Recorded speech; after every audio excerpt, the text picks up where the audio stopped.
Well, today I'm heading out Buxton way.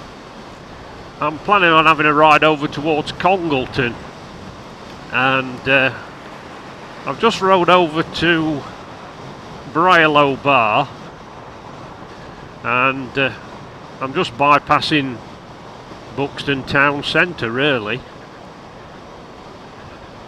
I want to go over by Grinlow. Yeah, the road I'm following now, if you carry straight on, will take you back down into Buxton. But I'm going to miss that pothole first. I'm going to turn left just here, and takes you past a place called Grinlow. And there's also some kind of a folly, a tower called Solomon's Temple.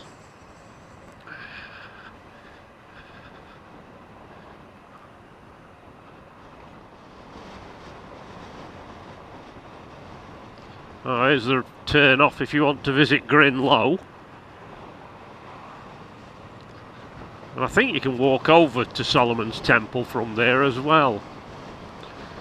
Right, I don't want to be going to Leek. Mind you, I'll go this way anyway because I can cut across onto A54 just up the road here.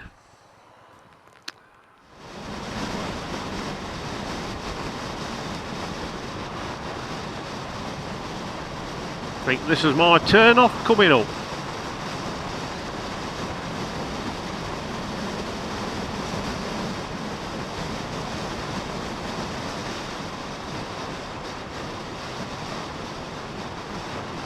Yes, there she is.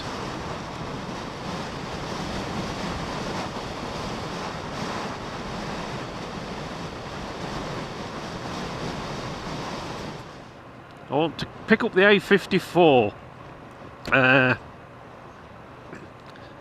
runs down towards Congleton. I'm not planning on following it all the way to Congleton, but it's a nice piece of road, apart from the fact it's got average speed cameras on it, so that takes a little bit of the fun out of the ride. Now, I've been exercising my little brain, and they always say it's good for the elderly to use the brain. So I was trying to figure out when the last time was that I actually rode along this piece of road on a motorcycle. And I reckon it must have been around about 1979. But I can't believe it. I mean, I have been on it in short sections, but I haven't ridden the entire length for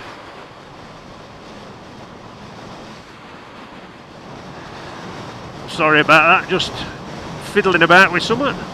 Yeah, I haven't ridden the entire length of it since about 1979. It's incredible. And that would have been on my old Kawasaki Z1R. Some beautiful views from up here. Yes.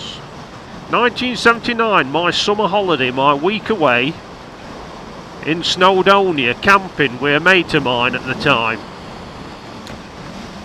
That turned into a major fiasco. Yeah. I always remember we got there, must have been late Saturday afternoon, a little place called Bedgellert, and we'd booked to pitch us tents on a Forestry Commission campsite. For a lovely campsite, they were like clearings in trees, and got fantastic hot showers. Weren't bad at all. The only drawback was the campsite was on the side of a bloody mountain. and you were trying to hammer your tent pegs into damn slate. They just wouldn't go. And we're both pretty hungry, and I think, if I remember rightly, I'm sure they had early closing. And I remember Sunday, nothing was open. Not a pub, not a shop, a cafe, nothing, because it were all very chapel round there, all very religious. And we were starving. And my mate were moaning and groaning. He were missing the comforts of home. And there were a Clint Eastwood film on Sunday night that he wanted to see, and he were missing it. So Sunday afternoon, he packed up and cleared off, left me. I weren't going on because we'd paid in advance for the pitch. And and did it rain? Good God, it poured it down. And I think it must have been the Sunday night. There were a German youth turned up on a BMW R75, and he'd come over with a load of mates touring, and they'd been up to Lake District, and it had done nothing but pee it down the whole time they were in Lake District. So they'd all decided to bugger off back to Germany. But he decided, in his infinite wisdom, that he'd stop off in Snowdonia and get a second chance. And poor sod pitched his tent, and he had the same trouble as everybody else trying to get tent pegs in. And for some strange reason, I mean, everyone else, because it was on a hillside, everyone pitched the tents either sideways on or with the door facing downhill. But this youth pitched his tent with the doorway facing uphill. And that night it absolutely hammered it down, and it were running off a hillside like a river. And in the morning, he were using a cup to bail his tent out. And his sleeping bag was sodden, all his clothes were sodden, everything were wet through. Anyway, he threw a towel in then, went off back home to Germany. Hey. But then, the Monday after he cleared off, the sun came out, and I had an absolutely fantastic week in Snowdonia. It was beautiful. Yeah, memories.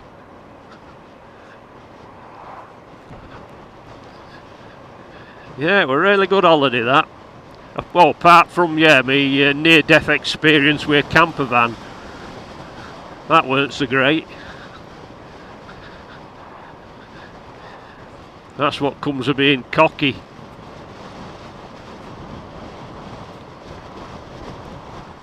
My fault entirely.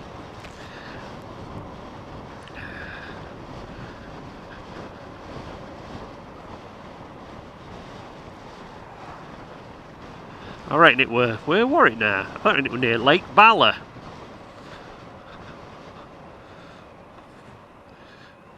Yeah. I was showing off. I set off on Quacker like an English electric lightning. Woof, we're off up this road, over this blind crest, and as I left both wheels off at ground as I topped the crest, and as I sailed over, what was right in front of me? A ruddy great camper van trundling out of a lay-by on my left-hand side, right in front of me.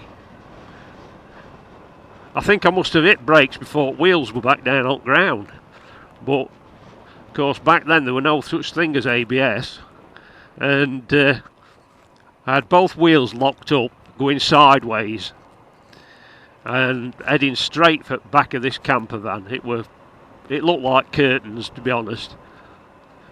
And because there was a car coming in opposite direction as well, so I'd got nowhere to go other than to back at van. But as luck would have it, I was just must have been barely feet off back of this camper van when the car coming in opposite direction just cleared offside rear corner of this camper van, and there were the slightest of gaps. So it was straight off at brakes, on throttle and through this gap. I must have got through with centimetres to spare. My God, that was... I think that's the closest I've ever been. I fell off a few times, but nothing serious. I did once have a pretty scary experience on my old BSA A65 Spitfire. It was calf racer. Yeah, because I nearly ran into the front of a bus. Again, just managed to, by the hair's breadth, squeeze through a gap between a car and the bus. The stupid things you do when you're young. Well, at least there's one thing about being in a procession like this. I'm not going to break speed limit. There'll be no brown envelope dropping on doormat. I hope. Oh, nice. A little E-Type. British Racing Green.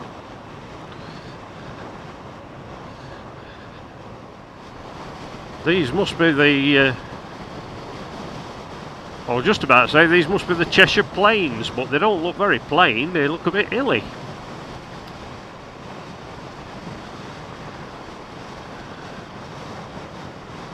Oh, there's the Cheshire Plains, right out there. Bloody hell, that's a good view.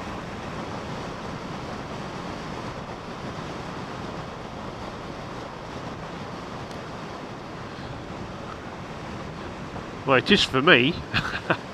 I can focus in with my eyes. The old camera don't do such a good job at distance.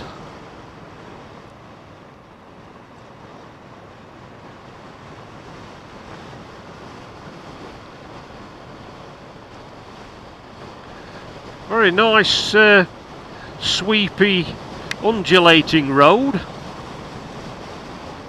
Ah, right, here we are, A523. Decision time. Do I head for Leek? Or do I head for Macclesfield? I think we'll go to Macclesfield, eh?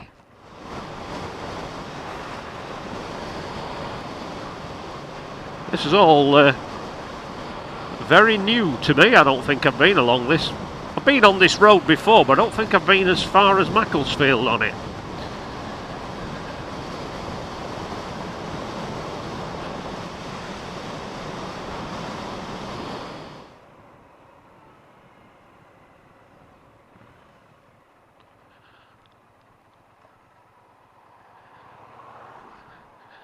I wondered what the hell he got in the back of this car then.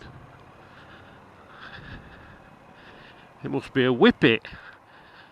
Poor little bucket looks a bit scrunched up in there. All I can see is its arse.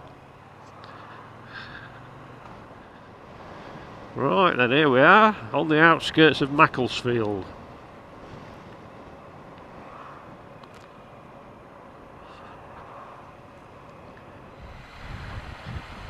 I'm looking for the what they call the Buxton Old Road. So it doesn't actually take you back along the Cat. Well, not the entire length of the Cat and Fiddle. I'll correct myself there. The first section of it you miss.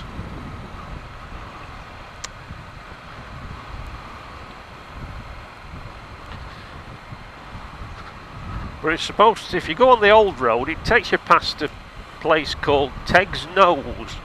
It's supposed to be a bit of a beauty spot. So if I find it, I'm going to pull up and have a look. That's the plan anyway. And it's very rare my plans run smoothly. I reckon this is where I turn off. Tegg's Nose Country Park. Oh well. It must be up here somewhere, so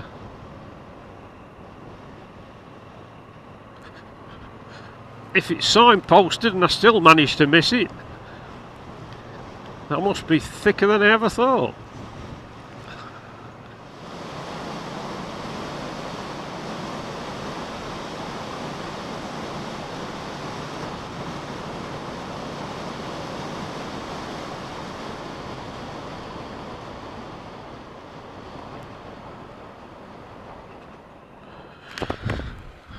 Tegg's Nose Country Park. Let's have a look here then, eh?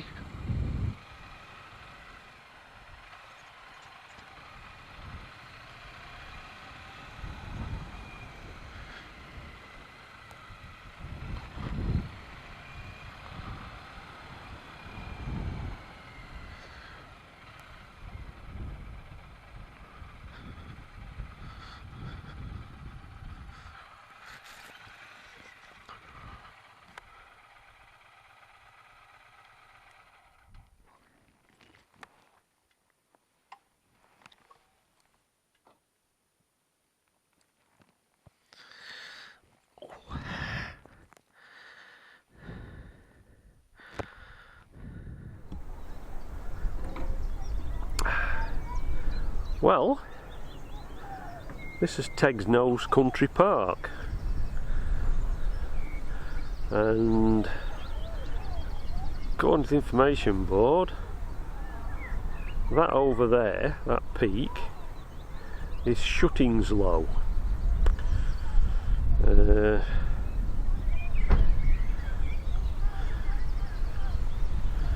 And you've got, looks quite a nice view from up here actually. Plenty of walks and trails.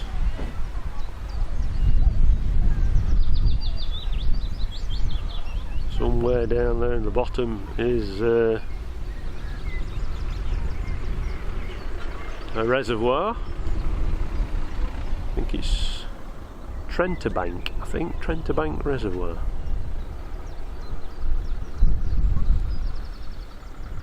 Yeah, it's not a bad little spot. There's a cafe here. It is a pay and display car park.